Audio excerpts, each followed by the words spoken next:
Lam Mim Muhammad and Ali. Alif Lam Mim Muhammad and Ali. حضرت صالح علیہ السلام اپنی قوم کے پاس آئے اور بلند آواز میں کہا، اے قوم، اللہ کی عبادت کرو، اللہ کے سوا تمہارا کوئی معبود نہیں، پرستش کے لائق وہی ایک ذات ہے، اس کے آگے سر جھکاؤ، اسی سے مرادیں مانگو اور اسی پر بھروسہ کرو۔ جو امیر آدمی تھے ان کا مشغلہ ہی کیا تھا، بس یہی کھانا پینا، شراب، کباب، کھیل کود، ناچ گانا اور پتھروں کو تراش کر مورتیاں بنانا، ان کے آگے سر جھکانا، ان سے مرادیں مانگنا، پہاڑ تراش کر مکان بنانا اور اس میں عیش و آرام سے زندگی گزارنا۔ ان کو حضرت صالح علیہ السلام کی تعلیم انوکھی اور بری معلوم ہوئی۔ نوکروں سے غصہ ہو کر بولے، یہ کون ہے؟ نوکروں نے کہا، صالح۔ کہا، کیا کہتے ہیں؟ نوکروں نے کہا، کہتے ہیں کہ اللہ کے سوا تمہارا کوئی معبود نہیں، اس کی عبادت کرو، اسی کے آگے سر جھکاؤ، اسی سے اپنی مرادیں مانگو، اسی پر بھروسہ کرو، اور کہتے ہیں کہ جب تم مر جاؤ گے تو اللہ تم کو پھر زندہ کرے گا اور جو کچھ تم کر رہے ہو اس کا بدلہ دے گا، اور کہتے ہیں کہ میں اللہ کا رسول ہوں، مجھے اللہ تعالیٰ نے تمہاری ہدایت کے لیے بھیجا ہے۔ یہ سن کر وہ لوگ خوب ہنسے اور کہا، خوب بات کہی کہ ہم رسول ہیں۔ ارے یہ رسول ہے؟ غریب آدمی بھی کہیں رسول ہو سکتا ہے؟ نہ ان کے پاس محل، نہ دو محلے، نہ باغ، نہ نہریں، نہ تالاب، نہ کھیتی باڑی، نہ میوے، بھلا یہ رسول ہو سکتے ہیں؟ یہ کیسے رسول ہو سکتے ہیں؟ امیروں نے دیکھا کہ بعض غریب لوگ حضرت صالح علیہ السلام پر ایمان لے آئے تو وہ بہت گھبرائے کہ ایسا نہ ہو رفتہ رفتہ سب ایمان لے آئیں اور ہماری جماعت گھٹ جائے۔ دوڑے ہوئے ان کے پاس آئے اور کہا کہ تم صالح کے ساتھ کیوں ہو گئے؟ ان کی اطاعت کیوں کی؟ ان پر ایمان کیوں لائے؟ صالح دنیا سے انوکھا اور نرالا تھوڑا ہی ہے، تمہاری جیسا ہے، جیسا تم کھاتے ہو یہ بھی وہ کھاتا ہے، جو تم کرتے ہو وہ بھی یہی کرتے ہیں، پھر ان کی انتباہ کرنا کیا معنی ہے؟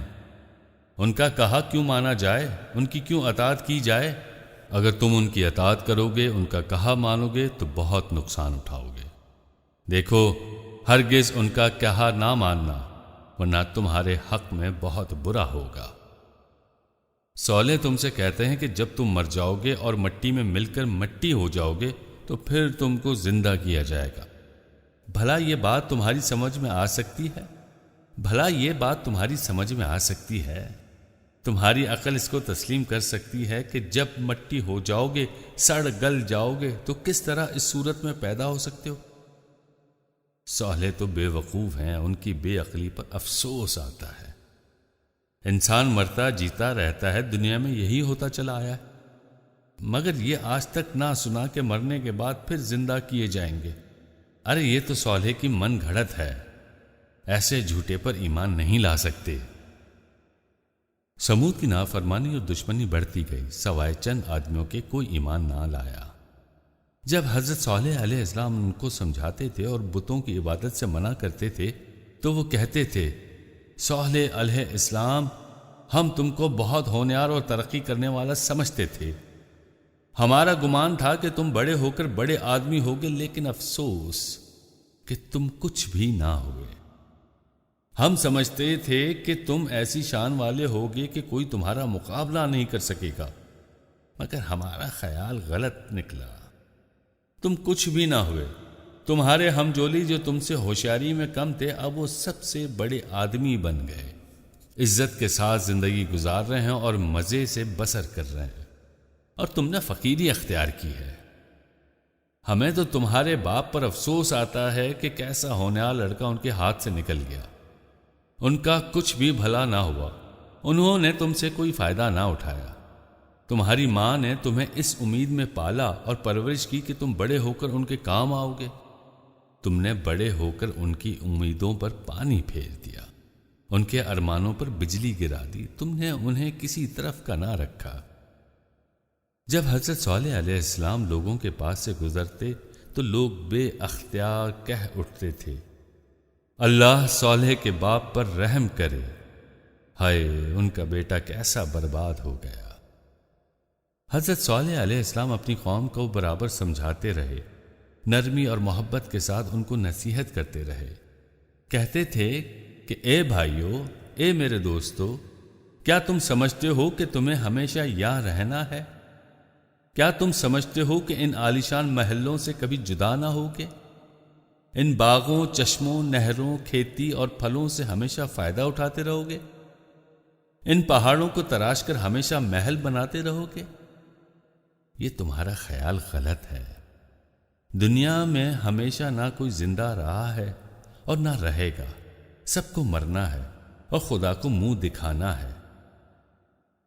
دیکھو، تمہارے باپ دادا بھی ایسے ہی دولت مند تھے، خوبصورت خوبصورت گھنے سرسبز و شاداب باغ تھے، مکانوں کے آس پاس نہر، چشمے اور تالاب تھے، وہ بھی کھیتی باڑی کرتے تھے، وہ بھی بیوی بچے رکھتے تھے، دنیا کی ہر نعمت ان کے پاس بھی تھی، مگر سب چھوڑ کر چل دیے۔ نہ دولت کام آئی، نہ اولاد، خالی ہاتھ آئے تھے، خالی ہاتھ گئے۔ بتاؤ، ان مضبوط محلوں نے اور مال اولاد نے ان کو موت سے کیوں نہ بچایا؟ سمجھ لو کہ موت آگے رہے گی، موت سے کوئی نہیں بچ سکتا، چاہے زمین کی تہہ میں ہی رہے۔ تم بھی اسی طرح مرو گے اور قیامت کے دن زندہ کیے جاؤ گے، پھر تم سے حساب کتاب ہوگا، تمہارے اعمال کے متعلق تم سے پوچھ گچھ ہوگی۔ یہ نعمت جو تم مزے سے کھا رہے ہو، اڑا رہے ہو، اس کا تم سے سوال ہوگا۔ بتاؤ، اس کا کیا جواب دو گے؟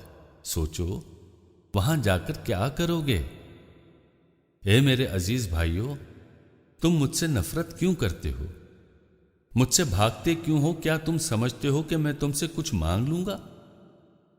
تم اس کو یاد رکھو، میں صرف تمہاری بھلائی کے لیے کہتا ہوں، میرا اس میں کوئی فائدہ نہیں، مجھے تم سے کوئی غرض نہیں، میں اپنی محنت کی مزدوری تو اپنے پروردگار سے لوں گا۔ تم کیوں گھبراتے ہو؟ کیوں ڈرتے ہو؟ اے میرے بھائیو، میں تمہارا بھائی، تمہارا دوست اور تمہارا خیر خواہ ہوں، جو کچھ کہتا ہوں تمہاری بھلائی کے لیے کہتا ہوں، مگر افسوس ہے کہ اطاعت تو درکنار میری آواز سے گھبراتے ہو۔ جو لوگوں پر ظلم و زیادتی کرتے ہیں، لوگوں کا زبردستی کھا اور اڑا جاتے ہیں، کسی کو قتل کرتے ہیں، کسی کا گلا دبا دیتے ہیں، ان کی تم اطاعت کرتے ہو، ان کا کہا مانتے ہو، ان کو عقل مند اور ہوشیار سمجھتے ہو، ان کو اپنا خیر خواہ اور اپنا دوست سمجھتے ہو، ان کے ساتھ کھاتے پیتے ہو، ان کے ساتھ اٹھتے بیٹھتے ہو۔ قوم نے جواب دیا کہ تم جادوگر ہو، تم ہم جیسے انسان ہو، ہم تمہارا کہنا نہیں مانتے۔ ہاں، اگر تم سچے ہو تو کوئی نشانی دکھاؤ۔